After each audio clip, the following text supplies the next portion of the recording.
KaraokeBooks. Mansfield Park. Written by Jane Austen. Audiobook. Chapter 19. How is the consternation of the party to be described? To the greater number it was a moment of absolute horror. Sir Thomas in the house. All felt the instantaneous conviction. Not a hope of imposition or mistake was harbored anywhere. Julia's looks were an evidence of the fact that made it indisputable, and after the first starts and exclamations, not a word was spoken for half a minute. Each with an altered countenance was looking at some other, and almost each was feeling it a stroke the most unwelcome, most ill-timed, most appalling. Mr. Yates might consider it only as a vexatious interruption for the evening, and Mr. Rushworth might imagine it a blessing, but every other heart was sinking under some degree of self-condemnation or undefined alarm. Every other heart was suggesting, "What will become of us? What is to be done now?" It was a terrible pause, and terrible to every ear were the corroborating sounds of opening doors and passing footsteps. Julia was the first to move and speak again. Jealousy and bitterness had been suspended, selfishness was lost in the common cause, but at the moment of her appearance, Frederick was listening with looks of devotion to Agatha's narrative and pressing her hand to his heart, and as soon as she could notice this and see that in spite of the shock of her words, he still kept his station and retained her sister's hand, her wounded heart swelled again with injury, and looking as red as she had been white before, she turned out of the room, saying, "I need not be afraid of appearing before him." Her going roused the rest, and at the same moment, the two brothers stepped forward, feeling the necessity of doing something. A very few words between them were sufficient. The case admitted no difference of opinion, they must go to the drawing-room directly. Maria joined them with the same intent, just then the stoutest of the three, for the very circumstance which had driven Julia away, was to her the sweetest support. Henry Crawford's retaining her hand at such a moment of such peculiar proof and importance, was worth ages of doubt and anxiety. She hailed it as an earnest of the most serious determination, and was equal even to encounter her father. They walked off, utterly heedless of Mr. Rushworth's repeated question of, "Shall I go too? Had not I better go too? Will not it be right for me to go too?" But they were no sooner through the door than Henry Crawford undertook to answer the anxious inquiry, and encouraging him by all means to pay his respects to Sir Thomas without delay, sent him after the others with delighted haste. Fanny was left with only the Crawfords and Mr. Yates.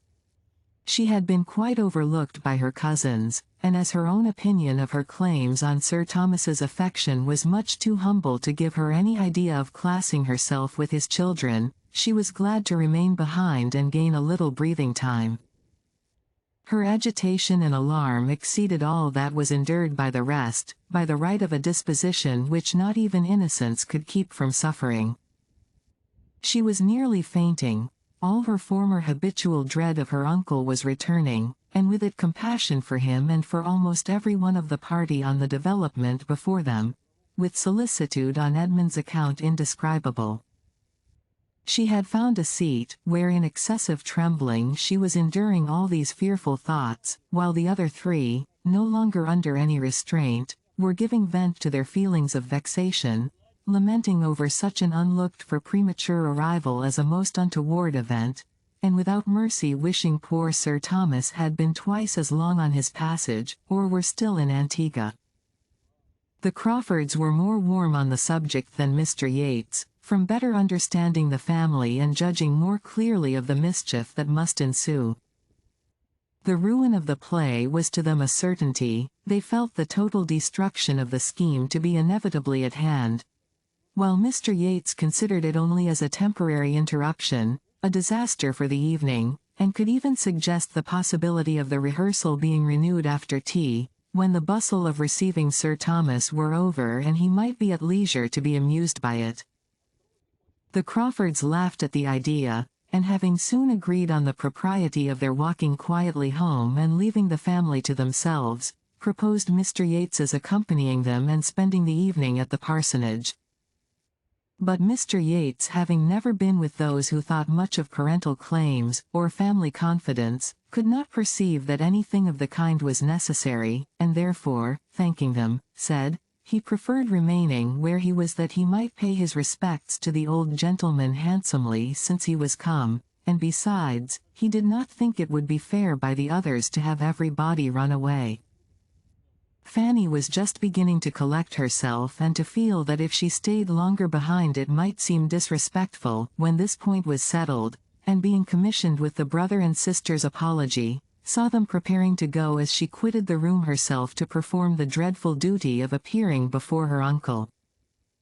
Too soon did she find herself at the drawing-room door, and after pausing a moment for what she knew would not come, for a courage which the outside of no door had ever supplied to her, she turned the lock in desperation, and the lights of the drawing-room and all the collected family were before her.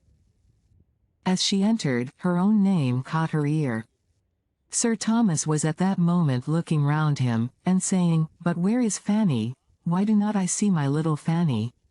And on perceiving her, came forward with a kindness which astonished and penetrated her, calling her his dear Fanny, kissing her affectionately, and observing with decided pleasure how much she was grown. Fanny knew not how to feel, nor where to look. She was quite oppressed. He had never been so kind, so very kind to her in his life. His manner seemed changed, his voice was quick from the agitation of joy, and all that had been awful in his dignity seemed lost in tenderness. He led her nearer the light and looked at her again, inquired particularly after her health, and then correcting himself, observed, that he need not inquire, for her appearance spoke sufficiently on that point. A fine blush having succeeded the previous paleness of her face, he was justified in his belief of her equal improvement in health and beauty. He inquired next after her family, especially William, and his kindness altogether was such as made her reproach herself for loving him so little, and thinking his return a misfortune, and when, on having courage to lift her eyes to his face, she saw that he was grown thinner and had the burnt, fagged, worn look of fatigue in a hot climate, every tender feeling was increased, and she was miserable in considering how much unsuspected vexation was probably ready to burst on him.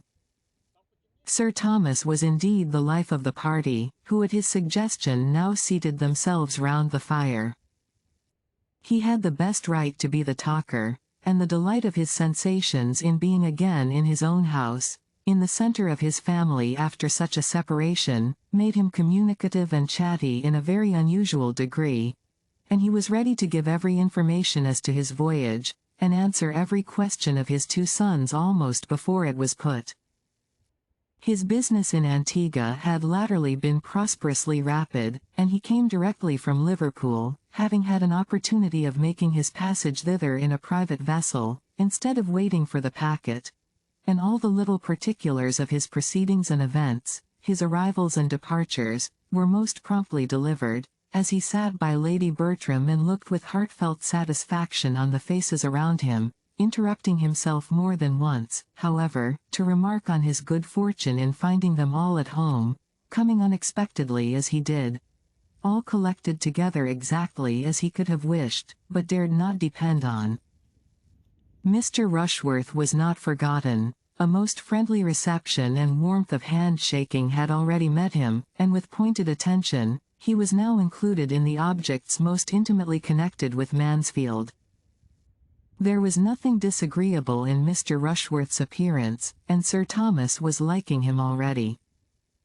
By not one of the circle was he listened to with such unbroken unalloyed enjoyment as by his wife, who was really extremely happy to see him, and whose feelings were so warmed by his sudden arrival, as to place her nearer agitation than she had been for the last 20 years. She had been almost fluttered for a few minutes, and still remained so sensibly animated as to put away her work, move Pug from her side, and give all her attention and all the rest of her sofa to her husband. She had no anxieties for anybody to cloud her pleasure. Her own time had been irreproachably spent during his absence, She had done a great deal of carpet work and made many yards of fringe, and she would have answered as freely for the good conduct and useful pursuits of all the young people as for her own. It was so agreeable to her to see him again, and hear him talk, to have her ear amused and her whole comprehension filled by his narratives, that she began particularly to feel how dreadfully she must have missed him, and how impossible it would have been for her to bear a lengthened absence. Mrs. Norris was by no means to be compared in happiness to her sister. Not that she was incommoded by many fears of Sir Thomas's disapprobation when the present state of his house should be known, for her judgment had been so blinded that except by the instinctive caution with which she had whisked away Mr. Rushworth's pink satin cloak as her brother-in-law entered, she could hardly be said to show any sign of alarm, but she was vexed by the manner of his return. It had left her nothing to do. Instead of being sent for out of the room, and seeing him first, and having to spread the happy news through the house, Sir Thomas, with a very reasonable dependence perhaps on the nerves of his wife and children, had sought no confidant but the butler, and had been following him almost instantaneously into the drawing-room. Mrs. Norris felt herself defrauded of an office on which she had always depended, whether his arrival or his death were to be the thing unfolded, and was now trying to be in a bustle without having anything to bustle about, and laboring to be important where nothing was wanted but tranquillity and silence. Would Sir Thomas have consented to eat, she might have gone to the housekeeper with troublesome directions, and insulted the footman with injunctions of dispatch, but Sir Thomas resolutely declined all dinner. He would take nothing till tea came. He would rather wait for tea. Still Mrs. Norris was at intervals urging something different, and in the most interesting moment of his passage to England, when the alarm of a French privateer was at the height, she burst through his recital with the proposal of soup. "Sure, my dear Sir Thomas, a basin of soup would be a much better thing for you than tea. Do have a basin of soup." Sir Thomas could not be provoked. "Still the same anxiety for everybody's comfort, my dear Mrs. Norris," was his answer. "But indeed I would rather have nothing but tea." "Well then, Lady Bertram, suppose you speak for tea directly, suppose you hurry Baddeley a little, he seems behindhand tonight." She carried this point, and Sir Thomas's narrative proceeded. At length there was a pause. His immediate communications were exhausted, and it seemed enough to be looking joyfully around him, now at one, now at another of the beloved circle. But the pause was not long. In the elation of her spirits Lady Bertram became talkative. And what were the sensations of her children upon hearing her say, "How do you think the young people have been amusing themselves lately, Sir Thomas?" "They have been acting. We have been all alive with acting." "Indeed. And what have you been acting?" "Oh, they'll tell you all about it." "The all will be soon told," cried Tom hastily, and with affected unconcern, "but it is not worth while to bore my father with it now. You will hear enough of it tomorrow, sir. We have just been trying, by way of doing something, and amusing my mother, just within the last week, to get up a few scenes, a mere trifle. We have had such incessant rains almost since October began, that we have been nearly confined to the house for days together.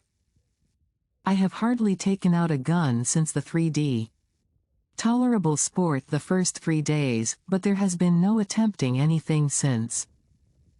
The first day I went over Mansfield Wood, and Edmund took the copses beyond Easton, and we brought home 6 brace between us, and might each have killed 6 times as many. But we respect your pheasants, sir, I assure you, as much as you could desire. I do not think you will find your woods by any means worse stocked than they were. I never saw Mansfield Wood so full of pheasants in my life as this year. I hope you will take a day's sport there yourself, sir, soon." For the present the danger was over, and Fanny's sick feelings subsided. But when tea was soon afterwards brought in, and Sir Thomas, getting up, said that he found he could not be any longer in the house without just looking into his own dear room, every agitation was returning. He was gone before anything had been said to prepare him for the change he must find there, and a pause of alarm followed his disappearance. Edmund was the first to speak. "Something must be done," said he. "It is time to think of our visitors," said Maria, still feeling her hand pressed to Henry Crawford's heart, and caring little for anything else. "Where did you leave Miss Crawford, Fanny?" Fanny told of their departure, and delivered their message. "Then poor Yates is all alone," cried Tom. "I will go and fetch him. He will be no bad assistant when it all comes out." To the theatre he went, and reached it just in time to witness the first meeting of his father and his friend. Sir Thomas had been a good deal surprised to find candles burning in his room, and on casting his eye round it, to see other symptoms of recent habitation, and a general air of confusion in the furniture. The removal of the bookcase from before the billiard-room door struck him especially, but he had scarcely more than time to feel astonished at all this, before there were sounds from the billiard-room to astonish him still farther. Someone was talking there in a very loud accent, he did not know the voice, more than talking, almost hallooing. He stepped to the door, rejoicing at that moment in having the means of immediate communication, and opening it found himself on the stage of a theatre, and opposed to a ranting young man, who appeared likely to knock him down backwards. At the very moment of Yates perceiving Sir Thomas, and giving perhaps the very best start he had ever given in the whole course of his rehearsals, Tom Bertram entered at the other end of the room, and never had he found greater difficulty in keeping his countenance. His father's looks of solemnity and amazement on this his first appearance on any stage, and the gradual metamorphosis of the impassioned Baron Wildenheim into the well-bred and easy Mr. Yates, making his bow an apology to Sir Thomas Bertram, was such an exhibition, such a piece of true acting as he would not have lost upon any account. It would be the last, in all probability the last scene on that stage, but he was sure there could not be a finer. The house would close with the greatest éclat. There was little time, however, for the indulgence of any images of merriment. It was necessary for him to step forward too and assist the introduction, and with many awkward sensations he did his best. Sir Thomas received Mr. Yates with all the appearance of cordiality which was due to his own character, but was really as far from pleased with the necessity of the acquaintance as with the manner of its commencement. Mr. Yates's family and connections were sufficiently known to him, to render his introduction as the particular friend, another of the 100 particular friends of his son, exceedingly unwelcome, and it needed all the felicity of being again at home, and all the forbearance it could supply to save Sir Thomas from anger on finding himself thus bewildered in his own house, making part of a ridiculous exhibition in the midst of theatrical nonsense, and forced in so untoward a moment to admit the acquaintance of a young man whom he felt sure of disapproving, and whose easy indifference and volubility in the course of the first 5 minutes seemed to mark him the most at home of the two.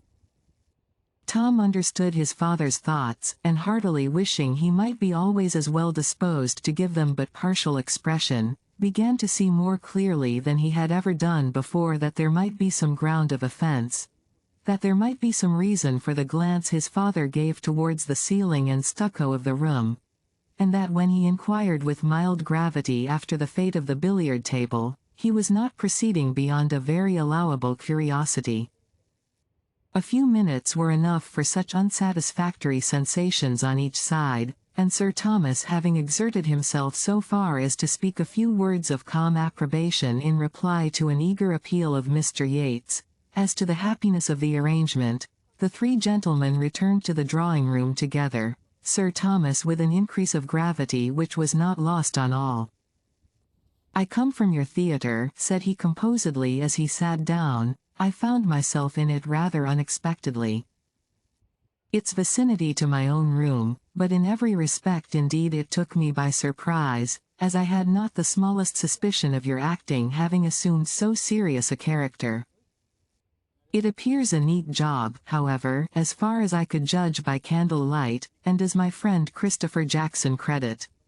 And then he would have changed the subject, and sipped his coffee in peace over domestic matters of a calmer hue.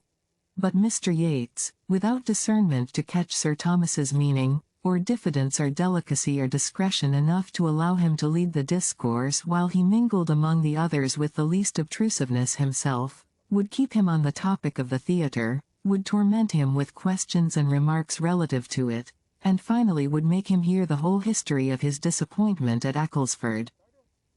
Sir Thomas listened most politely, but found much to offend his ideas of decorum and confirm his ill opinion of Mr. Yates's habits of thinking from the beginning to the end of the story, and when it was over, could give him no other assurance of sympathy than what a slight bow conveyed. "This was in fact the origin of our acting," said Tom after a moment's thought. "My friend Yates brought the infection from Ecclesford, and it spread, as those things always spread, you know. Sir, the faster probably from your having so often encouraged the sort of thing in us formerly." It was like treading old ground again. Mr. Yates took the subject from his friend as soon as possible, and immediately gave Sir Thomas an account of what they had done and were doing, told him of the gradual increase of their views, the happy conclusion of their first difficulties, and present promising state of affairs, relating everything with so blind an interest as made him not only totally unconscious of the uneasy movements of many of his friends as they sat, the change of countenance, the fidget, the hem of unquietness, but prevented him even from seeing the expression of the face on which his own eyes were fixed, from seeing Sir Thomas's dark brow contract as he looked with inquiring earnestness at his daughters and Edmund, dwelling particularly on the latter, and speaking a language, a remonstrance, a reproof, which he felt at his heart. Not less acutely was it felt by Fanny, who had edged back her chair behind her aunt's end of the sofa, and screened from notice herself, saw all that was passing before her. Such a look of reproach at Edmund from his father she could never have expected to witness, and to feel that it was in any degree deserved, was an aggravation indeed. Sir Thomas's look implied, "On your judgment, Edmund, I depended. What have you been about?" She knelt in spirit to her uncle, and her bosom swelled to utter, "Oh!" Not to him. Looks to all the others, but not to him. Mr. Yates was still talking. "To own the truth, Sir Thomas, we were in the middle of a rehearsal when you arrived this evening. We were going through the 3 first acts, and not unsuccessfully upon the whole. Our company is now so dispersed, from the Crawfords being gone home, that nothing more can be done tonight, but if you will give us the honor of your company tomorrow evening I should not be afraid of the result. We bespeak your indulgence, you understand, as young performers, we bespeak your indulgence." "My indulgence shall be given, sir," replied Sir Thomas gravely, but without any other rehearsal, and with a relenting smile he added, "I come home to be happy and indulgent." Then turning away towards any or all of the rest, he tranquilly said, "Mr. Dodd and Miss Crawford were mentioned in my last letters from Mansfield. Do you find them agreeable acquaintance?" Tom was the only one at all ready with an answer, but he being entirely without particular regard for either, without jealousy either in love or acting, could speak very handsomely of both. Mr. Crawford was a most pleasant gentleman-like man, his sister a sweet, pretty, elegant, lively girl. Mr. Rushworth could be silent no longer. "I do not say he is not gentlemanlike considering, but you should tell your father he is not above 5 feet 8, or he will be expecting a well-looking man." Sir Thomas did not quite understand this, and looked with some surprise at the speaker. "If I must say what I think," continued Mr. Rushworth, "in my opinion it is very disagreeable to be always rehearsing. It is having too much a good thing. I am not so fond of acting as I was at first. I think we are a great deal better employed, sitting comfortably here among ourselves, and doing nothing." Sir Thomas looked again, and then replied with an approving smile, I am happy to find our sentiments on this subject so much the same. It gives me sincere satisfaction.